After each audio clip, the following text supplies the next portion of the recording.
Hi everyone.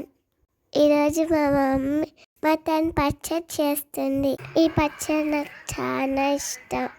మా mummy మటన్ని water లేకుండా ఉడకబెట్టింది. ఇలా వాటర్ లేకుండా బాగా ఉడకబెట్టుకోవాలి. ఇలా బాగా ఉడకబెట్టుకున్న తర్వాత ఒక ప్యాన్లోకి కొద్దిగా ఆయిల్ పోసుకోవాలి. ముందుగా మనం ఉడకబెట్టుకున్న మటన్ని ఇందులో వేసి బాగా డీప్ ఫ్రై చేసుకోవాలి. బ్రౌన్ కలర్ వచ్చేంత వరకు వేయించాలి. ఇలా బ్రౌన్ కలర్ వచ్చేంత వరకు ఫ్రై చేసుకున్నాక ఒక ప్లేట్లోకి ఓన్లీ మటన్ వరకు తీసుకోవాలి. అదే ప్యాన్లోకి చిటికెడు పోపు గింజలు, 2 ఎండుమిర్చి, 2 రెమ్మల కరివేపాకు, చిటికెడు పసుపు ఇవన్నీ వేశాక ఒక 10 నిమిషాలు పక్కకు పెట్టుకోవాలి.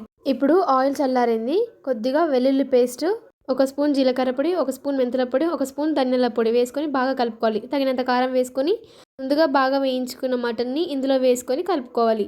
అంతే ఫ్రెండ్స్, బాయ్.